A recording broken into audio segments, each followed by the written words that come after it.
Good morning, or good afternoon, or good evening, wherever you are in the world. Talent Finders would like to welcome legal advocate for vulnerable children in Paraguay and coordinator of PPF, Anja Goertzen. So, welcome, Anja. Thank you so much. It's a pleasure. So, Anja, I'd like to congratulate you on all your achievements and for all your incredible work. Can you please share with us what made you specialize in this area as a legal advocate? Yes, gladly. Really, it was a calling that I received when I was really small. I was 10 years old and I grew up in Paraguay, so I was always surrounded by the need of vulnerable kids around me. And it almost became a normal situation to me. But it was what I believe a calling from God at that time. When it suddenly hit me, I sensed a strong call from God that I could reach out to these and provide a home for those that don't have it. And I grew up with this strong sense of calling, and already from small on learned to look around me and see who's responding, how are they responding, how can I be a part of it? Yes. And I really went on an adventure as a young person around the world. I did training in different countries, from Brazil to Mexico. I ended up in Switzerland. I Oh, did a wow. training on Amazing. children at risk. Yeah, it was really incredible because we had teachers speaking from, Sierra Leone and Colombia and India and the UK, just all these different people with their experience on the ground. Yes. But what really stood out to me was this one topic on advocacy. And because I'm Paraguayan and I'm Spanish as well, Yes. I translated that. And it doesn't translate in Spanish. Unfortunately, it's such a powerful word and it doesn't translate. But what I did get in Spanish, it translates as abogacía, which means law, the career of law. Wow. And so this thought just started coming into my head, and I started thinking and considering that and thinking, what if I were to study law? And I tried to think of, what people do on the ground when they're working with vulnerable kids. What could a lawyer's role be in that? And, and then things like reading John Grisham, street lawyer books and things like that really helped. But I did come back to Paraguay and I took that huge leap. Here in Paraguay, practically at that time, there were no lawyers working in this field, but I just sensed that that's what I should do. Yes. And so I committed to doing law school, but with this focus. Wow, that's incredible. So, working with vulnerable youth in Paraguay is a massive task and comes with huge responsibility and is a very sensitive area and requires a special and empathetic type of person. Yeah. You also deal with other projects beyond Paraguay, working with orphanages. So, can you please share with us more about these projects and give our audience some insight into what you do as well as the amazing project you're involved with? Yeah, so there's such a need in this field, and like you say, it does require really looking beyond and deeply into what these kids are going through. Yes. And what they need. And so I think the key thing for me has been just to be able to learn from so many people on the ground. So when I started studying law, I also specifically connected to those that are working on the ground, orphanages, community centers, churches that have feeding centers, and people that are working directly with kids. And I think this experience over time just gave me so much insight. And then at the same time, how they deal with the system and then working with the system. And so I think that just gave me a lot of experience. And since my husband and I were both working in this field of nonprofit here in Paraguay, and we've always wanted to be a bridge to Paraguay, but also a bridge from Paraguay to the outside to see how we can use the connections and experience that we've been able to gather over time. And it was basically through this that we were able to bring a lot of specialists to Paraguay, to train people working on the ground or even the government and different levels. Yes. And then through that, I was connected to global movements, for example, World Without Orphans, which is a movement of the faith-based community around the world that's really starting to engage people across the globe in getting involved in this vision of seeing children in safe families. So through WWO, I became a regional ambassador. I'm helping shape and advise, for example, a movement here in Latin America. I've been able to work with peer-to-peer mentorship to other countries like Ghana, where yes, we've connected Paraguay, Ghana, to see how we can help, like a similar country in a similar situation. How can our experience here in Paraguay, working with government and with orphanages and with children in care, how can they use that to improve their system as well? So I've been doing that kind of advising. And now I'm also involved in an international initiative called International Justice for Children, which is basically seeing how to connect what people who are on the ground working for kids, how can they work better with their governments, how to improve the system so that yes, better and quicker decisions are made for children. And again, my experience here in Paraguay, working in our system really helps. Every country is different, but having the legal expertise and understanding of human rights and universal standards and principles really helps, and having this on the ground experience. Yeah, no, that's incredible. It's an amazing work. So what are some of the biggest challenges you face when working with vulnerable children, and what are some of the negative stigmas you deal with in terms of adoption, and how would you like to see the narrative change around this? I think the biggest challenge is lack of resources. Yes. And I know that this is not only in developing countries, this is in every country in the whole world, because even the most developed countries, I've learned a lot and appreciate UK, but I know even with the amount of resources there, there's still always not enough. And so I think, but for us as working in developing countries, this is an even huger problem, just an enormous problem. And so there's also cultural differences as well, which people may or may not understand. So major cultural differences. And so that was my second point. It's the mindset that goes with it. Yes. Because sometimes the lack of resources, if you're creative enough and if you have a clear enough understanding of what you're working towards, you can work with that and around that. But sometimes when people who are in these positions, they're just so overworked, such a high caseload, so frustrated because of the lack of resources, just not having options, that they resort to just doing what they can and then handing it off and working on the next case. And so I think changing this mindset and helping people come together and find out practical and realistic solutions, in the short and the long term, is really the biggest challenge that we need to work on. And so I would also say it really takes perseverance, and I think that's something that we can help everyone tap into. Not only perseverance of someone who's advocating, but for everyone to persevere who's in that system, and going the extra miles. In my case, my role is never directly as a lawyer representing a child, because our system has state-appointed lawyers for that, public defenders.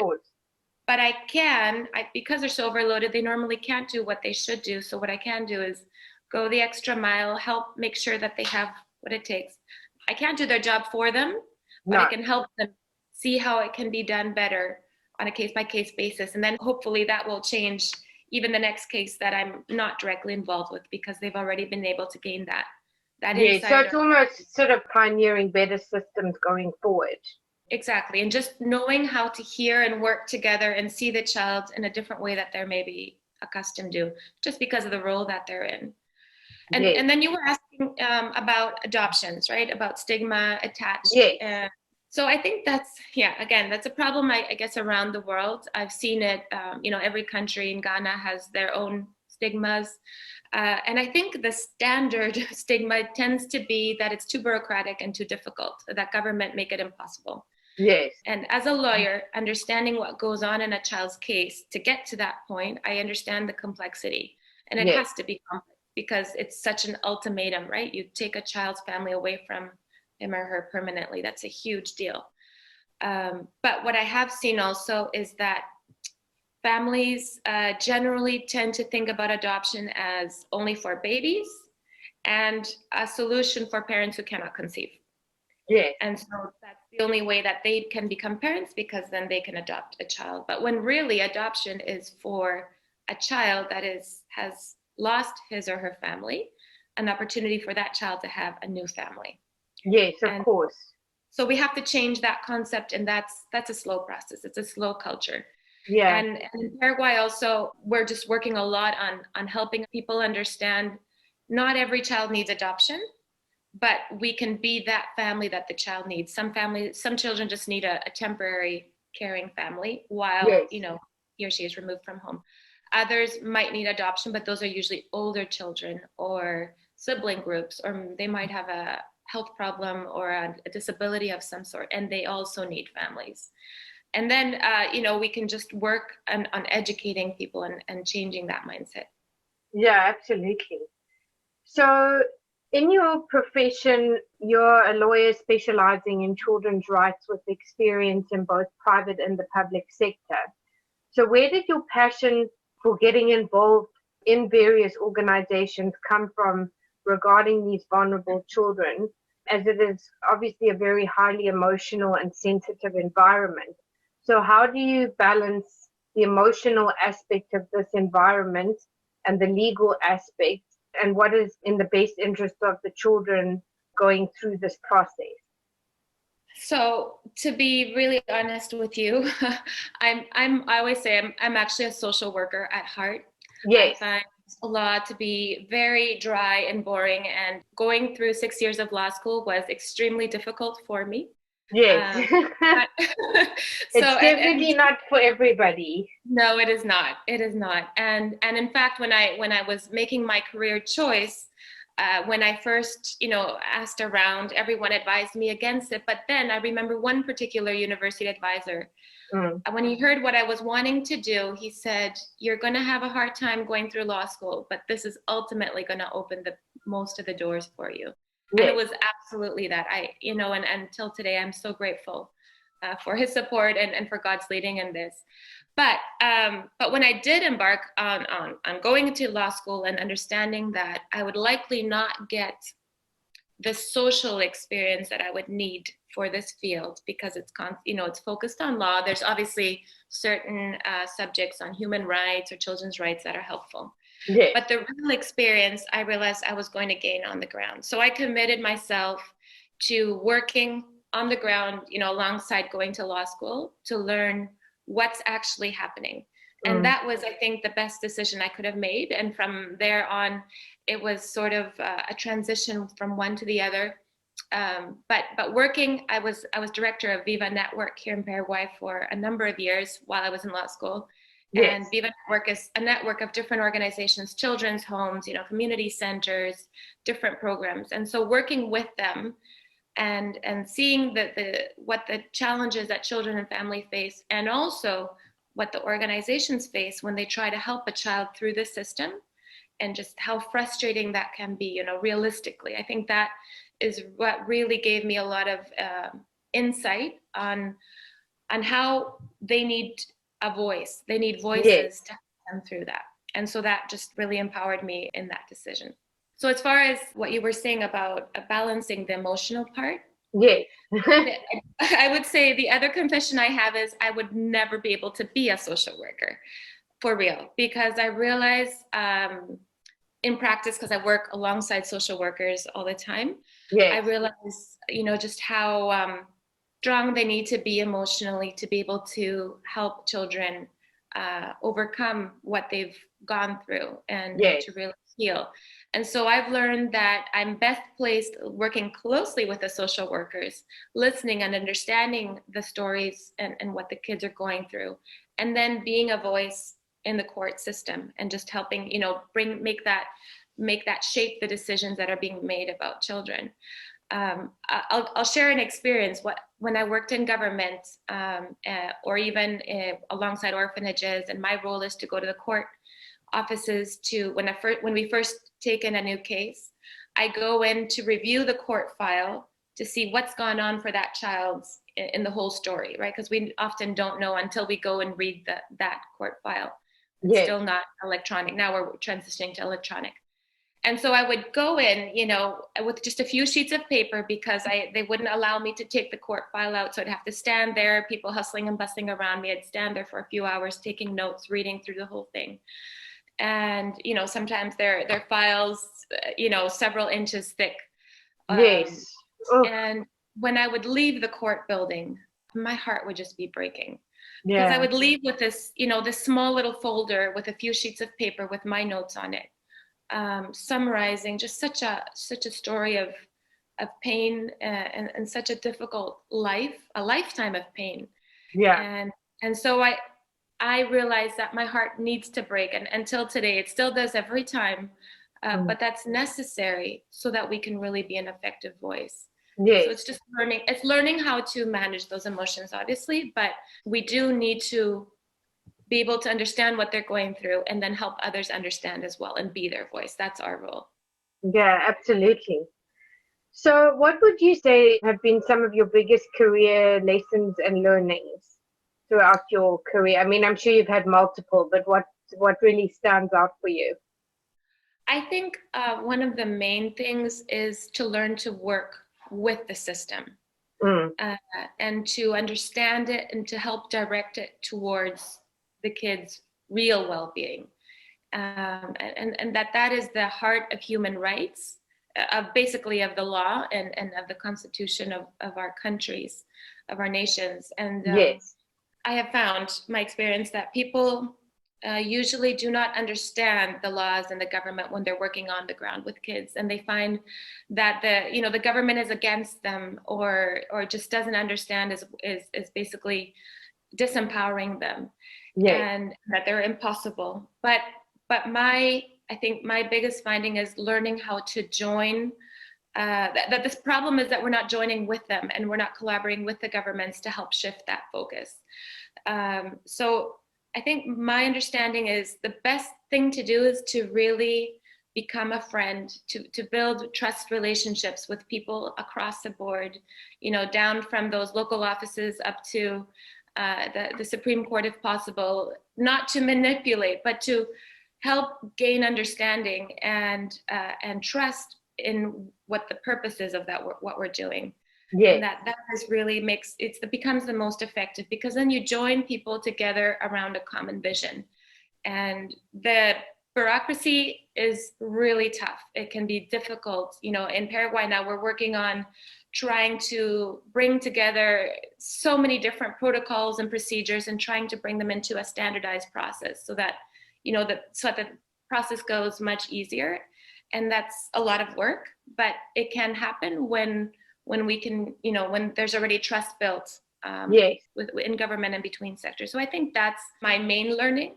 And also learning to use all that's there nationally and internationally as far as legal standards and principles. And there's such a rich platform available that helps direct this decision making to be most effective for children. So it's learning how to apply that properly.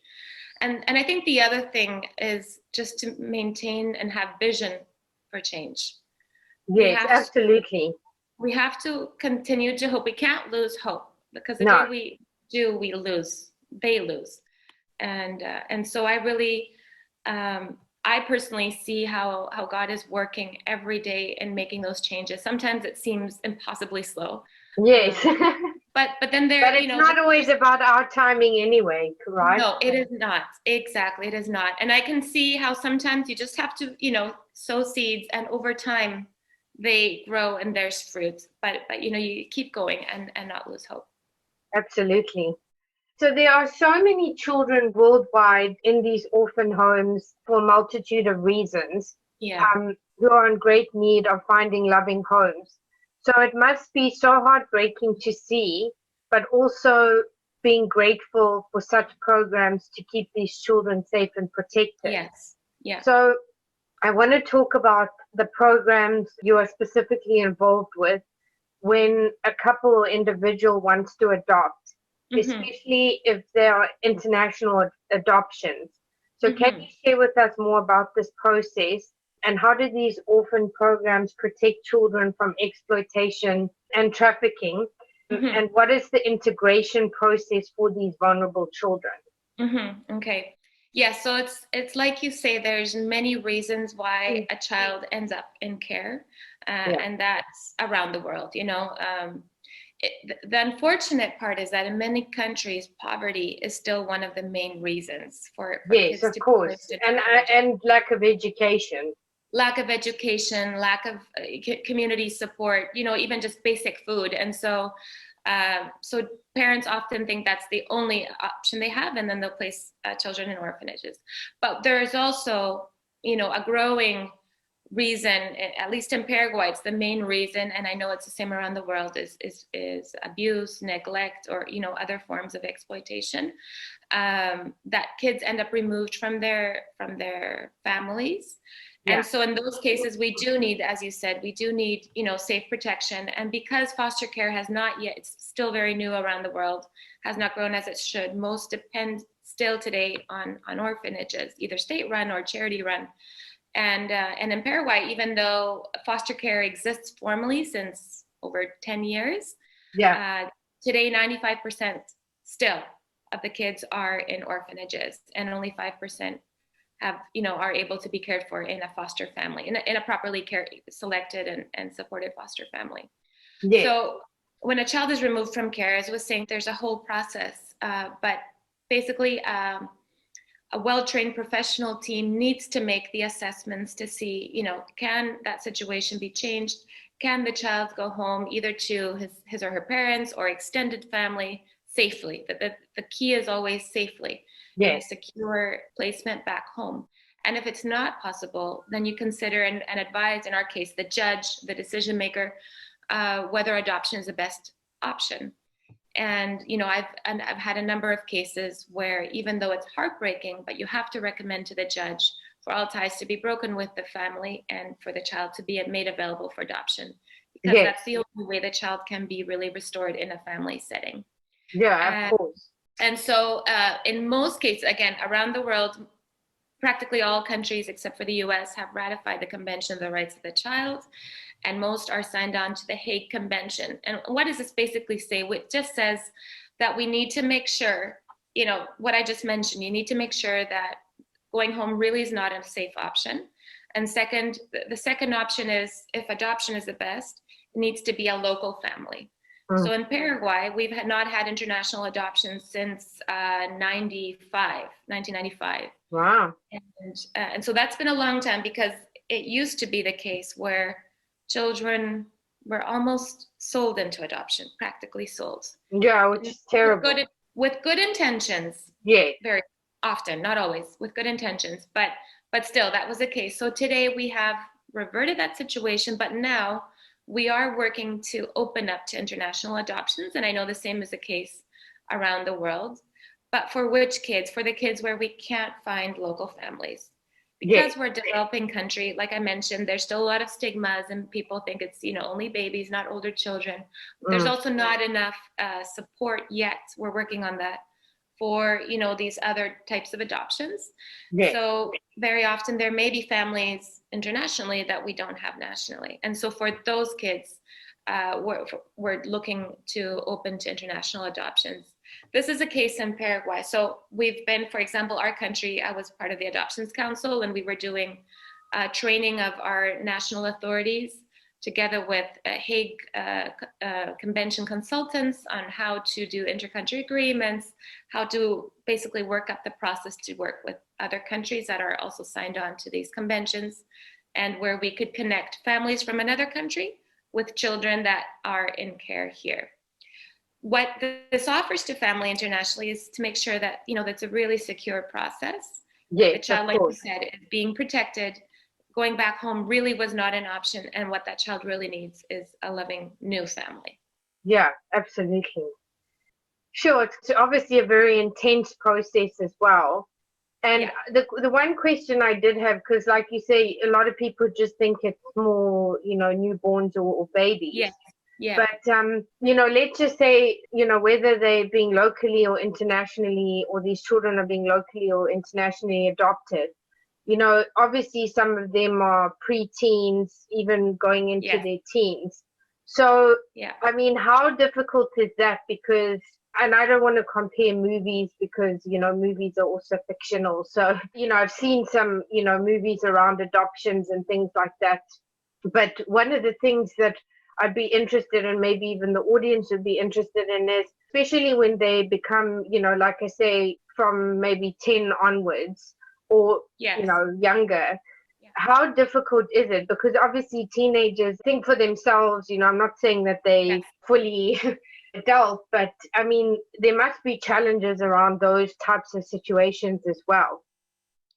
Yes, exactly. One of the main things in our legal system, and again, I think this is the same in most countries where they're improving their legal systems, the child has to give consent as well, especially at a certain age, a certain maturity level in age.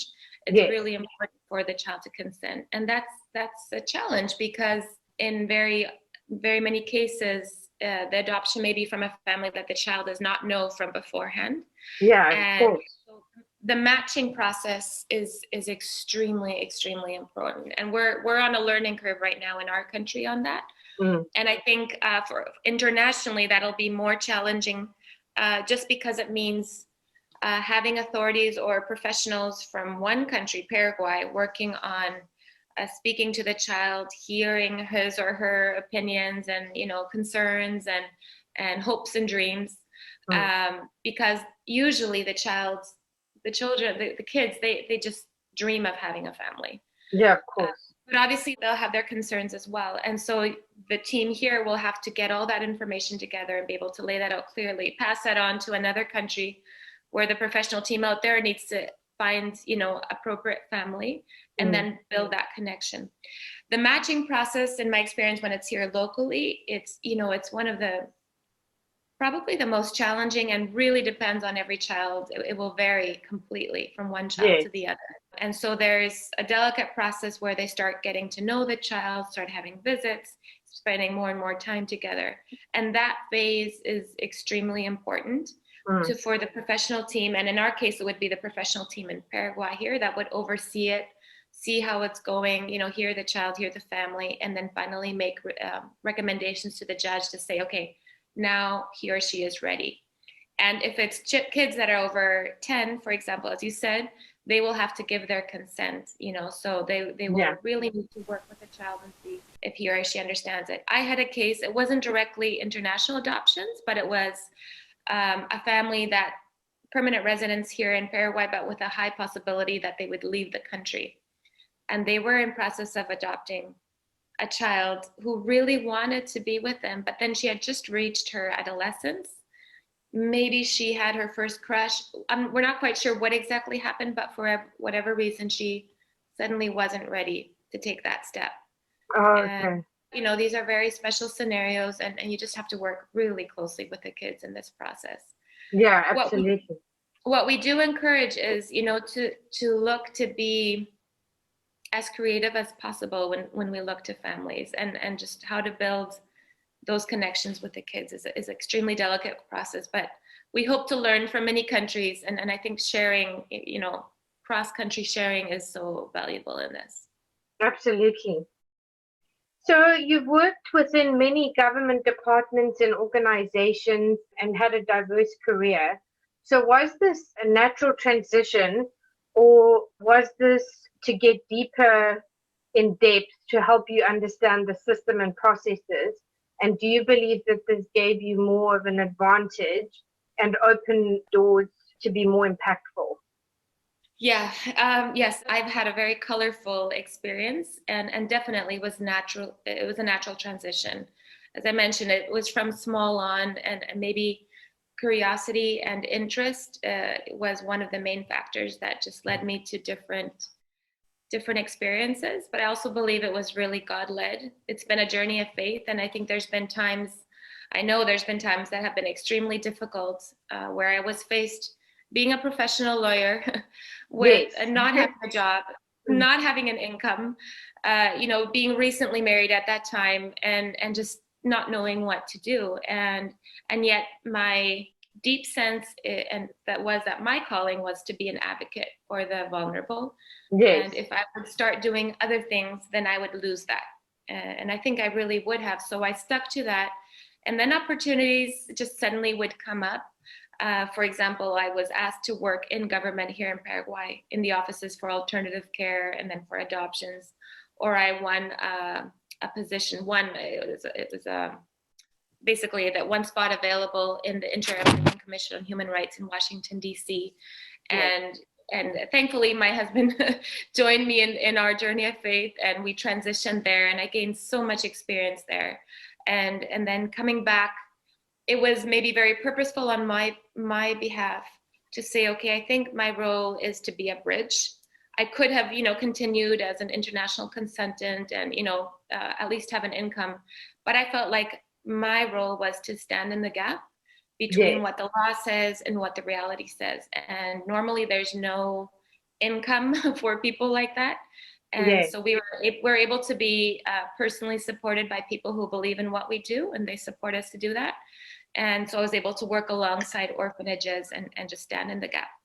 So I think having all this different experience across the board, like you say, it's such an advantage. I think it's given me an understanding of what everyone is dealing with wherever they are, be it, in national government office or even international supervising entities or being in orphanages. I know what it's like, and I can speak with them, or having worked in court offices, so I can speak their language and work more effectively with them. That's incredible.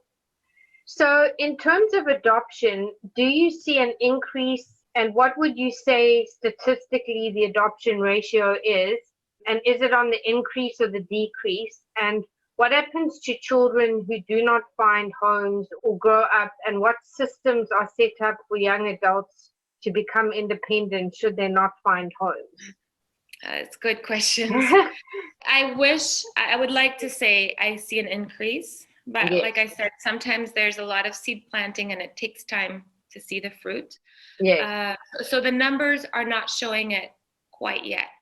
But in our country, in Paraguay, for example, we still have our reality that we face is that the highest number is still illegal or irregular adoptions. So there's a lot of informality, especially in the interior of the country. So when you start trying to regulate a system, it takes time until the whole thing moves as it should. There's also a very new law in place, so we're working on really helping train the court staff and decision makers on how to use that new law, and so that kids can really be in families quicker and safer, but formally. But I do see that increase in numbers. For example, cases that normally other kids normally didn't get families, older children or sibling groups. We're seeing that increase on a case-by-case basis. So I think it is a matter of time when we're going to see the numbers statistically as well. And so that's encouraging. We just need to continue help. It's a both-and situation, I'll tell you. Judges don't want to make kids available for adoption if there aren't families that want to adopt them, because they're afraid to leave them in a limbo. And families, don't want to adopt children unless they're adoptable. So it's this sort of vicious circle. It's a catch-22. Yes, exactly. So we have to work on both sides constantly and build more trust to each other, and what we do need is more programs, more organizations working with families that can work alongside our adoption authorities and recruit and prepare and support families. We need that desperately. So I think as that happens more and more, and that's what we do in Paraguay Protects Families in PPF, that will also hopefully increase. Meanwhile, we help the judges, make better decisions, quicker decisions for kids. And the other thing that you mentioned, kids that don't have this option available, they can't go home, they can't go into adoption. So the other option is to grow up in children's homes, which is the standard until now, and we're working to change that. But in some cases, it's going to take time, so that's going to be the only option they have. thankfully, we're able to now promote response for these, which is mentors. You Yes. know, kids that grow up in children's homes, they have a harder time adjusting back into the community when they've aged out. They don't have a support system waiting for them. They haven't had the experience of, you know, dealing with normal community family life. So very often they don't even know what that's like. Yes. And everything is just more challenging for them.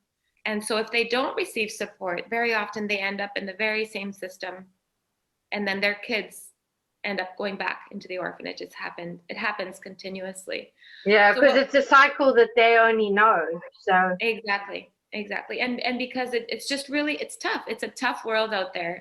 And you know, and they have so much that they have to deal with that they should not have to deal with, and so they just need that extra support. So something that we found, we're developing now, one of our organizations, actually multiple organizations part of PPF, but one in particular is working on developing a mentorship program.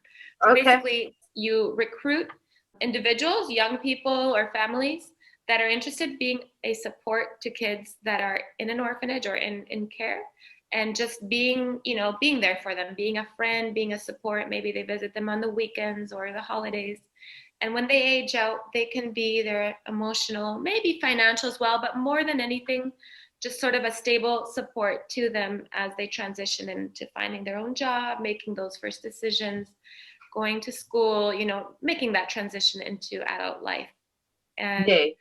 we know this is effective from what we've heard in other countries. And so we're super excited about starting to see how to implement it here. Oh, no, that's fantastic. So, what would you say some of your career highlights have been? And what is the most rewarding aspect of your career? And can you give us some examples? Hmm. There's probably There's many. so many. We could be here a few hours, but you Yeah. know, nothing beats being part of helping a child be placed into a family. Nothing is like it. And at the same time, I want to be realistic. There's never a romantic, perfect, happy ending. No, there's These kids always a have come, compromise. yeah, and they've come through some really, really hard times, and especially in our case, because we're still very new in starting to respond. There's been kids that have been in the system for too long, and you know, and that creates more difficulty. So when they get back into a family, it can be more challenging. Yes. Uh, but what I've seen ultimately is how these kids and the families learn to pull through that, and you know, and ultimately that's just the reality of every story. But being part of that, I think that is the main highlight, just to see such a turnaround where a kid would have was lost in the system, would have grown up, aged out, probably repeated the story, and where as a result of our being able to be an advocate and intervene and be a voice for that child, we can change that story around. So that nothing beats that. Yeah, uh, absolutely. the other highlight to me is to see nationwide progress, because for me, I always understand also it's working case by case, but also how can we help top down, so because you're never going to be able to reach all the kids, just, you know, just one organization, one person, whatever.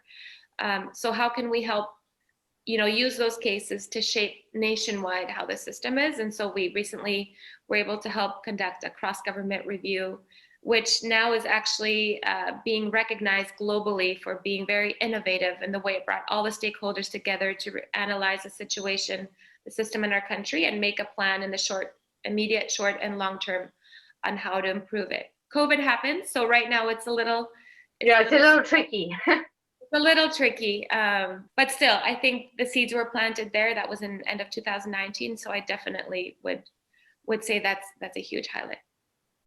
Amazing. So that leads me to the final question, Anja, and that is, what are the three key pieces of advice you would give to those looking to work or commit in such a specialized and sensitive area of expertise? And what legacy would you like to leave? Hmm. Oh, That's well, always a challenge for people. well, first of all, I really, really hope and pray many more people would step into this area of advocacy. it's so necessary. I think my first advice is, number one, it's a higher calling. It's not me, it's not you or anyone who's stepping into it. Yeah. But And it's about serving. it's about serving, and it's about being willing to be a voice. And if we're willing to be a voice, that can be all the difference, maybe for that child and many more. So it's I would just simply like to say, if anyone listening is sensing that this might be something they'd like to explore, if they are willing to respond to this call and to be a voice for the voiceless, that can be all the difference. It's not, we have to remember, it's a higher calling. It's not on my shoulders, it's not on your shoulders. No. But we can be a part of it, and I think that's the number one. And you said 3, right? So Yeah. I think second is, because I've had the privilege of speaking in lawyers' conferences and encouraging them to get involved. So even though we're lawyers, we may not understand this field, because this field is very different than other fields of law. So my recommendation always is to specialize, to understand and work with the system to improve it. Not to say the systems are good the way they are. They constantly have to be approved, no matter which it is. But I do encourage to listen to everyone involved, not only the judges and the lawyers, but also, those working on the ground with the kids, the social workers, the psychologists, and those that have experience. Sit in their offices or be with them where they are, and then especially also hear the stories. And once you have, understanding of all that, then learning to work with the system. That would be the second. Yes. And the third, I can't say it enough, just to never give up. Yeah. To persevere and to not lose vision. And to me personally, what drives me and gives me faith is that truly with God all things are possible. And so this is a daily, a daily reminder and a daily challenge to know that, there's a reason to hope, and we need to keep going, trying to see how to find the best solution for the kids that we're working with. Yes. And as far as legacy, I truly hope that there'll just be a rise of advocates, of real advocates rising up for these kids, for these vulnerable kids. Not only lawyers, but advocates in every sense of the word. Yes. And that in general, as people committed and with a heart, that our love would really shine brightly, because that is contagious. We impact so many when we do this, and I think we have such an opportunity to bring hope to many lives. So that would be my desire. Well, that's wonderful. Thank you so much, Anja, for your time and for sharing your expertise and just your passion and really making a bigger difference in this world. So if people would like to connect with you, what are the best platforms to do so? I will gladly give my email, anja.goertzen@gmail.com. Please write me, share your story, share your interest, and I'd love to, if nothing else, redirect you to maybe the best resource available where you are. Yeah. And that's probably the easiest, and that way I can also facilitate my WhatsApp. Sometimes that's easier, as I have a small child and another on the way. Okay, wow, amazing. And social media, are you on any of the social platforms? Yes, social media. I'm in Instagram as well as Facebook, Anja Goertzen. I think Anja Goertzen in Instagram. So please, yes, look me up, and I would love to connect. Wonderful. Well, thank you so much for your time, and hopefully we can have you back in the future to see where you are in your journey. Thank you so much. Thank you for this interest, and to all of you listening also that are part of this vision. Thank you.